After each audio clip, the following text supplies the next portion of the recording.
Hi everybody, always nice to see you. Thank you for showing up. So we're coming in for a landing on our 2 months of daily doses. It's been my delight. We'll do today and tomorrow the 29th. It's been really fun to do this because it's kept me in my right mind and I get a lot of wonderful responses as well. So thank you. A lot of us are getting back into our activities, going back to outdoors and work and stuff like that. So I hope it served its purpose during this home time.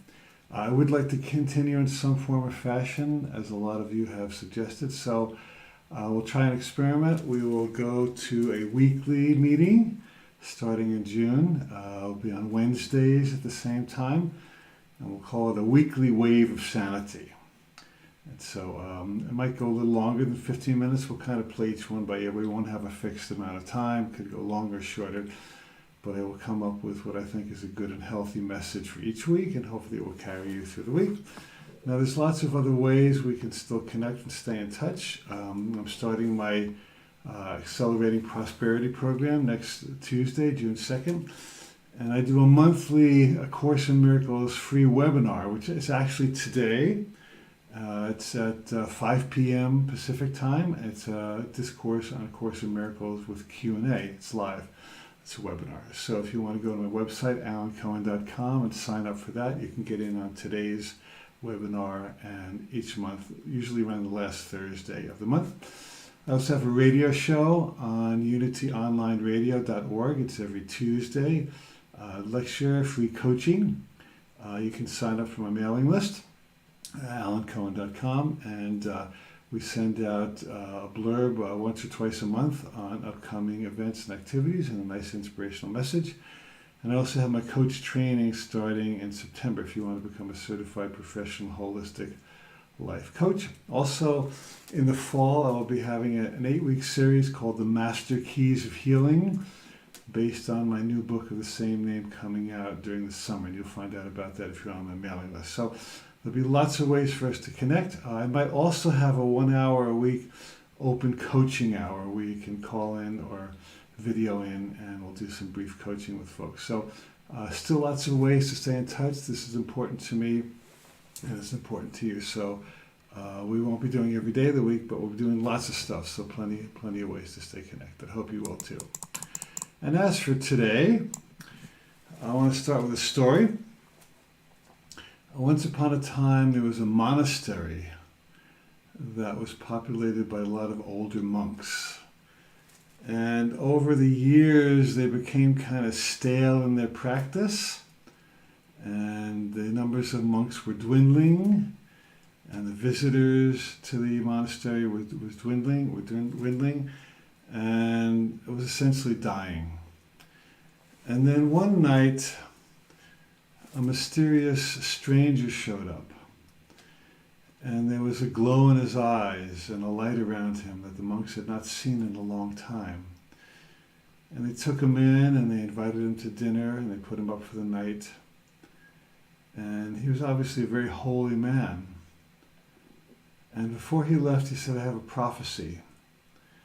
He said, "One of you in this monastery is the Messiah."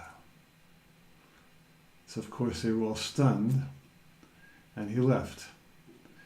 And over the days and weeks that followed, they were quite excited about the Messiah being among them. And so they started to look in each other's eyes and observe each other's actions.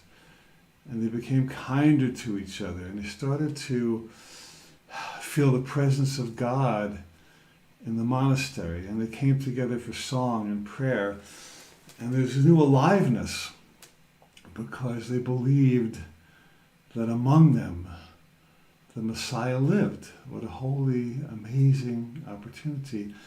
And the energy in the monastery rose, and there was new life and joy and celebration. And because there was, more and more people came to pray with them and have retreats with them. And at some point, the monastery was restored to its full glory. New people, younger people came and enrolled, and it became a very beautiful, holy place again. And they never found out which one was the Messiah. But in a way it didn't really matter, because they had all become the Messiah. They had all become the Christ. They had all become the Savior. They had all become the uplifter. They had all become the healer. And so there's a very deep message in this story. It's that when we cease to wait for a Savior, or look outside ourselves, and we cease to do things that are boring and soul-numbing, so suddenly life lives among us, and we come back to life. And so the Messiah was not some external person, the Messiah was some internal person in each of them. Now this goes along with an old fable, I think it might be true, about the musk deer. The story goes that the musk deer searches high and low for the source of this beautiful aroma. Wherever it puts its nose, it smells this very delicious, almost intoxicating aroma. It searches high and low, mountains and valleys. And then one day it finally discovers that the aroma it was searching for was coming from its own body. So it seems that the thing we're looking for is out there, but it's really in here. And I was surprised when I went to Japan at one time and I visited this Shinto temple up in the mountains. And I walked through the sanctuary and I came to the altar. Now in most other religions they'll have candles and flowers and the picture of Jesus or Muhammad or some prophet. And on the Shinto altar, hanging on the wall, is a mirror. That was absolutely brilliant. So when you go to the altar and you want to meet God, what do? But you look in the mirror and you see yourself. And so we seem to be on a quest for something out there, but really on a quest for something in here. And you've probably heard the fable about when the world was created, a bunch of the gods got together and decided to make an adventure for people before they put people on the earth. They said, well, let's hide the secret of life somewhere. Let's make it an adventure. Let's tell people there's a great answer to all of your questions and problems. And if you could just find it, you'll be happy and healthy. Okay, where should we hide the secret of life? Well, let's put it at the highest mountain, top of the highest mountain. Another god said, well, yeah, they'll find a way to they'll climb there, they'll get airplanes, they'll get helicopters, it won't be much of a quest. Okay. Well, let's put the secret of life at the bottom of the ocean. No, they'll invent submarines, they'll have skin divers, that won't be a big, hard test for them. Where should we hide it? Where should we hide it? Finally, one guy lit up and he said, I have an idea. Let's hide the secret of life inside each person. They'll never look there. And it's true, isn't it? So we go to gurus and saviors and healers, and we expect them to do for us what we're not doing for ourselves. We expect them to connect us to some God that is out there when we're not choosing to connect to the God that's in here. And that's why the word guru is spelled G. You are you. And many years ago, I just happened to catch this. I don't watch much TV, but it seems like when I see something, it jumps out at me. There was a show that was briefly on television called Totally Hidden Video. It's kind of like Candid Camera. They play tricks on people. And they set up this one stunt where they created a temple, a fictitious temple, like a Hare Krishna kind of place. And it was all actors. It was a TV set, so to speak. And then they hired FedEx to come and deliver a package to this temple. And they somehow got a picture of the FedEx driver from his ID beforehand. And I'll tell you what they do with it later. And then the driver shows up, and he's about to deliver his package, and all these disciples in their robes and gowns go, ooh, ah, well, welcome. And he said, well, here's your package. And they said, no, wait. We believe that you are the deliverer. He says, yeah, sure I am. Here's your package. No, no, no, no. Many years ago, when our founder founded this sect, he foretold of a great one who would come and give us great wisdom. We believe it's you. Nah, not me. Come, come, come, come. So they take him in the back room, and they pull aside a huge curtain, and there's a life-size portrait of this driver in the regalia of the sect. Really? Please come, give us some wisdom. So all the disciples are sitting on the cushions, and there's a big cushion at the beginning, at the top of the meeting room. Please, give us some wisdom. So the FedEx driver says, okay, sits down. He goes, well,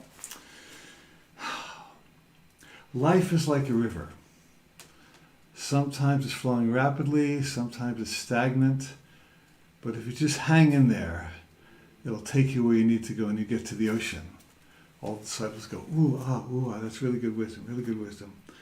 Okay, gotta go now. And he gets up and he leaves. And that was cute. Now here's the thing that really impressed me. They played the same trick on about 3 different FedEx drivers that they showed.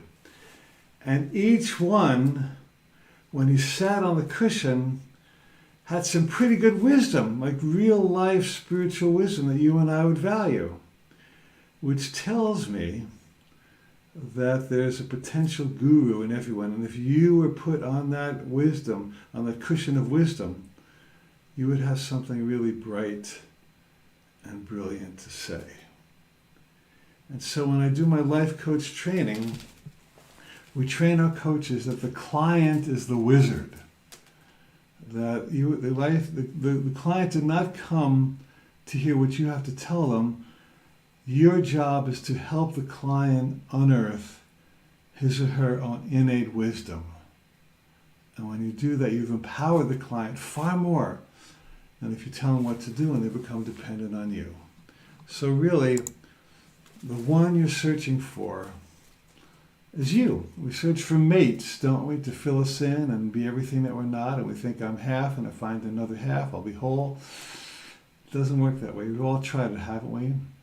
It's only when you source your own wholeness that you find wholeness. Now, we had a few questions come in. I'm going to deal with one briefly today, and then maybe as we go along in the weeks. Shannon wrote in a rather long question, but I'll summarize it. And she said, I'm highly sensitive to external toxic materials. And she gave a long list of foods and environmental toxins, and I have Lyme disease. And she said this is very hard for people who are sensitive to toxicity and 5G. And she said, I've been quite ill and I don't know how to get out of it.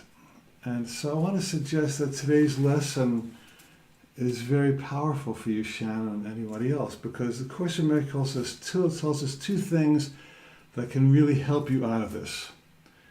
One lesson is, I am not the victim of the world I see. And the other lesson is, I am affected only by my thoughts. And if we believe that there are things out there that can get us, we've given our power away.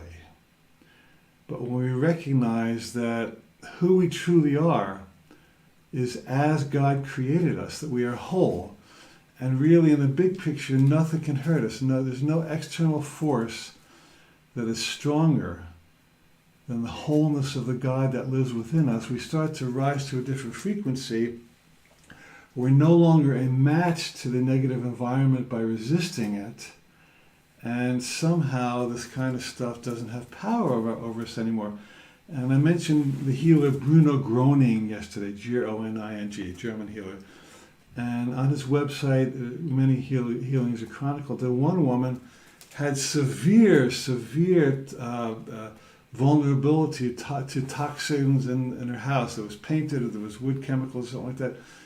And she started to pray and connect with God, and she completely outgrew it.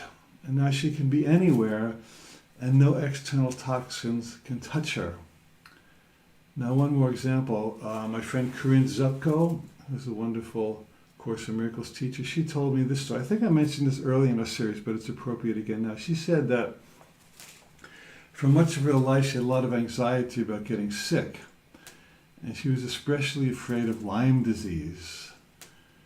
And she became a Course in Miracles student, and she outgrew her anxiety, and she realized she is the light, she's protected by the light, that God goes with her wherever she goes. And she was no longer afraid of Lyme disease or anything else. Well, a while back, she went to have a blood test for some other reason, and the doctor informed her that at some point in her life she had actually contracted Lyme disease, but she didn't know it and it never affected her. She had no symptoms. So when you start to recognize that you remain as God created you, and nothing outside you is more powerful than the God that's within you, then that your wholeness and your well-being and your happiness and your prosperity become your prevalent condition in life. Because the one is you. The God that you've been seeking already lives inside you, which is bigger than anything that could possibly happen in the outside world. Hope you've enjoyed today's session. We'll meet again tomorrow for our grand finale for our 2 months, and I will see you very soon. Have a wonderful, wonderful whole day.